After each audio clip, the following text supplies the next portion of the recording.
Hey guys, this is Ashwini and welcome back the session of question and answer. Today I have picked some common questions. अब इन question से हम सारे questions cover करेंगे. Okay, so let me start this video from the first question.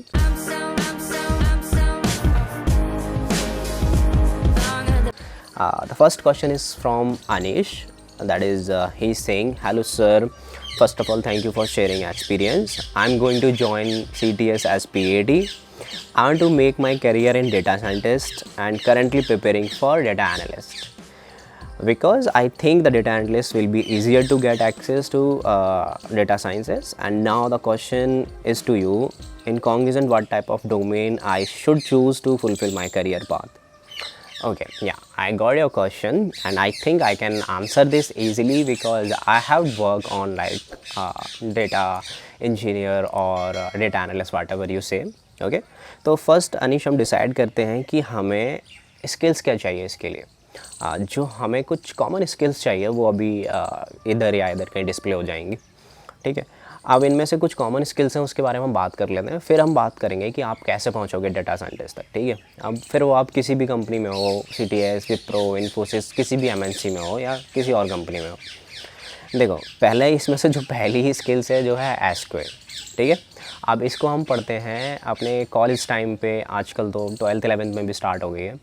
ठीक है, अब ये जो स्किल्स है ना, ये जो एसक्यूएल है, ये तुम्हारा पीछा कभी नहीं छोड़ने वाली. If you are in data scientist और डेवलपमेंट, ये हमेशा काम आएगी और हमेशा पूछी जाएगी. ठीक है, ये बहुत ही कॉमन है. तो ये तो आई होप आपको पहले से आती है. ठीक है, अब बात करते हैं इसमें से 15 पॉइंट की जो है डेटा प्रिपरेशन और 8 पॉइंट की जो है डेटा वेयर हाउसिंग. ओके, अब डेटा वेयर हाउसिंग से आप क्या समझते हो कि हमें ना डेटा वेयर हाउस के कंसेप्ट्स आने चाहिए कि डेटा वेयर हाउस क्या होता है, हम कैसे डेटा स्टोर करते हैं, हम कैसे क्लस्टर फॉर्म करते हैं. अब ये सारी एक सब्जेक्ट था हमारे पास डेटा वेयर हाउसिंग 3rd ईयर में. अगर वो आपने अच्छा से पढ़ा होगा लाइक इंजीनियरिंग में, तो आपको अच्छे से आइडिया होगा क्या क्लस्टरिंग होती है डेटा वेयर हाउस में, कैसे डेटा हम फॉर्मेशन करते हैं. अब ये तो रहा हमारा थ्योरेटिकल पार्ट, क्योंकि हमें कॉलेज में कुछ भी प्रैक्टिकल नहीं पढ़ाया जाता है.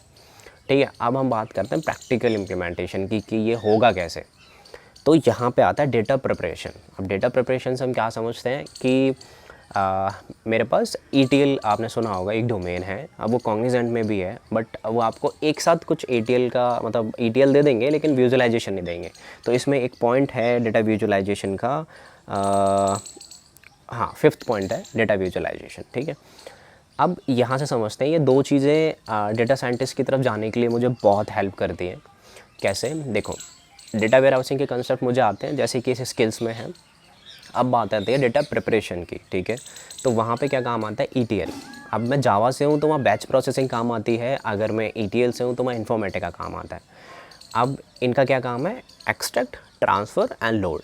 सपोज़ मेरा कहीं बेकार डेटा पड़ा हुआ है, लाइक वो मेरे काम का नहीं है, जैसे एम्बिग्यूअस डेटा है, कुछ रिपीटिव डेटा है, वो डेटा काम में नहीं है, मतलब एररफुल है डेटा, उसमें एरर्स हैं. अब उसको अगर तुम्हें सही करना है तो तुमको ETL चाहिए.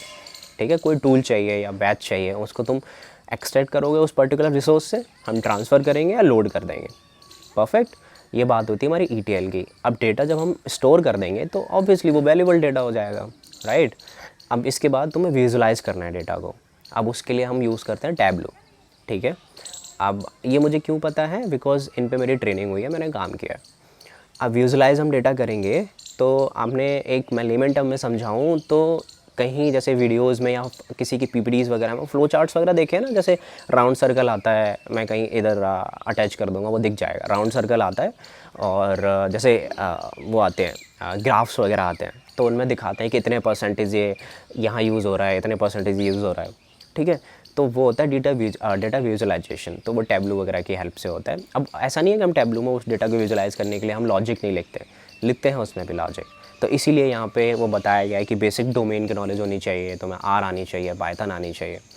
अब ये तो तुम्हारा आधा पाथ रहा. ये तुमको इतनी चीज़ें आती हैं कि डेटा वेयर हाउस का कंसेप्ट क्या है और डेटा कैसे एक्सट्रैक्ट करना है, कैसे विजुअलाइज़ करना है. तो you are become an data analyst. अब यहाँ पे डिफरेंस आता है कि डेटा एनालिस्ट में और डेटा साइंटिस्ट में डिफरेंस क्या है.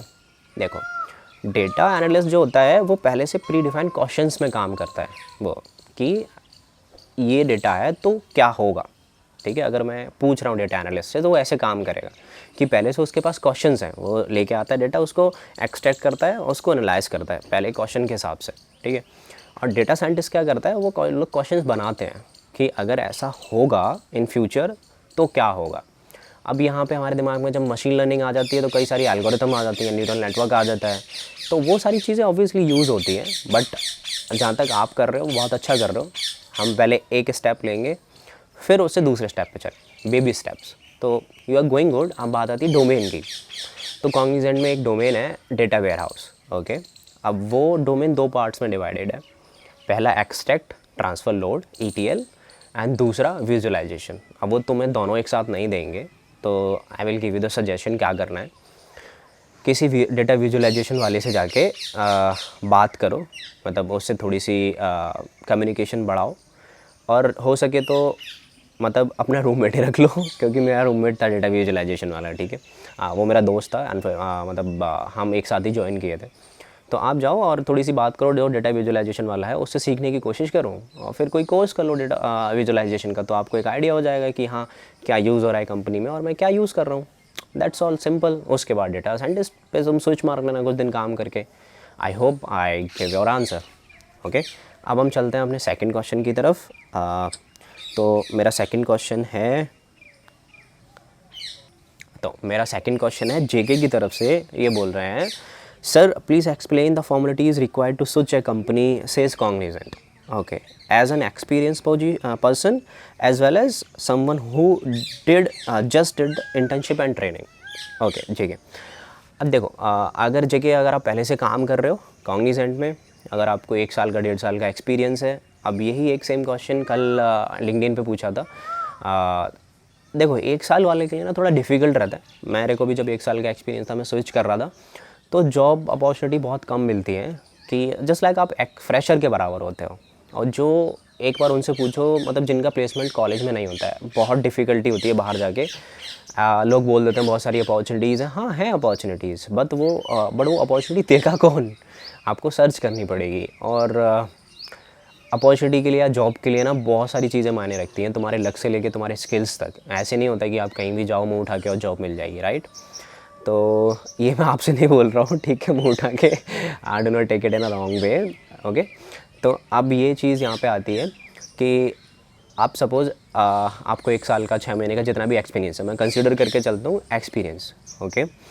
अब यहाँ से मेरे को स्विच मारना है, तो प्रिपेयर वेल और अपना एक अच्छा सा रिज्यूमे बनाओ, उसको naukri.com, इंडीड, मॉन्स्टर, जितने भी पोर्टल्स हैं, पता है मुझे बहुत सारे बकवास पोर्टल हैं इनमें से, लेकिन बना दो सब पे प्रोफाइल, शाइन वाइन जिस पे बनाना हो। अब यहाँ से बात आती है कि पोर्टल पे बन गया, पहला स्टेप तो मेरे को अच्छा सा रिज्यूमे प्रिपेयर करना है। टेम्पलेट अगर तुमको चाहिए तो मुझे बता देना, मैं आपको फॉरवर्ड कर दूँगा क्या टेम्पलेट आपको यूज़ करनी है उसमें रिज्यूमे में, ठीक है। अब दूसरी कि जाके लिंक्डइन पे अच्छी सी प्रोफाइल बनाओ और लोगों से कनेक्ट करने की कोशिश करो और पूछो। देखो आप 50 लोगों से पूछोगे ना कि आपके यहाँ अपॉर्चुनिटीज़ है, तो एक बंदा रिप्लाई करेगा, मैं पहले ही बता दूंगा आपको। तो डू नॉट डिमोटिव योर सेल्फ, लाइक यार मेरे को कोई रिप्लाई नहीं कर रहा है। ऐसा होता है, लोग देख के भी रिप्लाई नहीं करते हैं, ठीक है। और स्पेशली आप किसी Tier 1 कंपनी वालों से कांटेक्ट करने की कोशिश करोगे तो वो तो रिक्वेस्ट एक्सेप्ट नहीं करेंगे if you are on 1 year of experience. तो try to found it. I hope I give your answer, ठीक है। और हाँ, बेस्ट एक तीसरा तरीका कि अगर आपका दोस्त किसी कंपनी में काम करता है, जानने वाले काम करते हैं, घर वाले काम करते हैं, तो रेफरल लगा सकते हो। यही हमारे पास तरीके हो सकते हैं, और आप खुद से ट्राई करो, ठीक है। अब हम बढ़ते हैं अपने तीसरे क्वेश्चन की तरफ।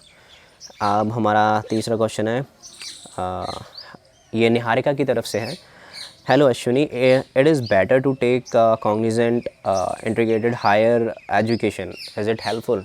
निहारिका, फर्स्ट ऑफ ऑल मैं एक बात बताऊं, अगर आप कॉग्निजेंट से हायर एजुकेशन से जाते हो तो कॉग्निजेंट का टाइप है सर बिट्स प्लानिंग के साथ, वो आपको एडमिशन करवा देंगे और कॉग्निजेंट आपको लोन भी दे देगी, नो प्रॉब्लम। आपको MBA परस्यू करना है या जो भी करना है वहाँ से, ठीक है। लेकिन कॉग्निजेंट वहाँ से आपको हायर एजुकेशन के बाद कुछ बॉन्ड साइन होता है एक, ठीक है। अब वो ऐसा नहीं है कि आप भाई हम पैसे दे रहे हैं, आपको लोन दे रहे हैं और आप बिट्स प्लानिंग में हम आपका करवा भी रहे हैं और आप जाके किसी बड़ी कंपनी में जाके काम करने लग जाओ या छोटी कंपनी में काम करने लग जाओ। वो साइन करवाते हैं कुछ बॉन्ड 2 या 3 साल का, आपको अपनी ग्रेजुएशन परस्यू करने के बाद भी, लाइक कंप्लीट करने के बाद भी आपको कॉग्निजेंट में ही काम करना पड़ेगा, अंडरस्टैंड। तो आप देख लो कि अगर आप ये कर सकते हो तो गो फॉर इट। अगर आपका मन है मतलब हायर एजुकेशन परस्यू करने का, ठीक है, आप कुछ और MBA या M.Tech करने का या MS जो भी तुम्हें करना है, ठीक है। अब ये डिपेंड करता है आपके ऊपर कि आप वो बॉन्ड साइन करना चाहते हो या नहीं। Otherwise if you want to go abroad just prepare for GRE और थोड़ा 1 साल का गैप लो, अगर your financial background is good, ठीक है। तो अगर आपको अपनी फैमिली का सपोर्ट नहीं करना है, मतलब पहले से हैं कुछ लोग, मैं ये नहीं कह रहा आप नहीं करना चाहते हो, मतलब आपके घर में पहले से हैं कुछ लोग, तो happily go for it. Okay, तो अब हम चलते हैं अपने नेक्स्ट क्वेश्चन की तरफ। Okay, same question Suprata Das ने पूछा है, sorry if I pronounce your name wrong. Hey भैया, I recently join Cognizant as a fresher. I'm going through the Salesforce training, but I am very much interested in Java backend. So there is a possibility can I change my domain? मैं आपके लिए एक video का link description में दे दूंगा, ठीक है। वो इस बारे में हमने पहले से डिसाइड कर चुका है, या ऑलरेडी देखो ऐसा कोई काम नहीं है लाइफ में जो आप ना कर सको, ठीक है। तो उस बारे में हमें नहीं सोचना चाहिए कि ये पॉसिबल है या नहीं है, ठीक है। अब इसके लिए मैं लिंक दे दूंगा, हम इस बारे में बात कर चुके हैं कि आपको कैसे मैनेजर से अप्रोच करना है, कैसे यामर पे अप्लाई करना है, कैसे बाहर जॉब देखनी है, तो आप वहाँ से देख सकते हो। तो that's all for this video. मैं मिलता हूँ आपसे अगली वीडियो में, तब तक आप अपने क्वेश्चन भेजते रहिए और मैं उनके आंसर करने की कोशिश करूँगा। If you found this video helpful, just comment it down and do not forget to subscribe and like this video. Till then, I will see you in the next video. Bye bye.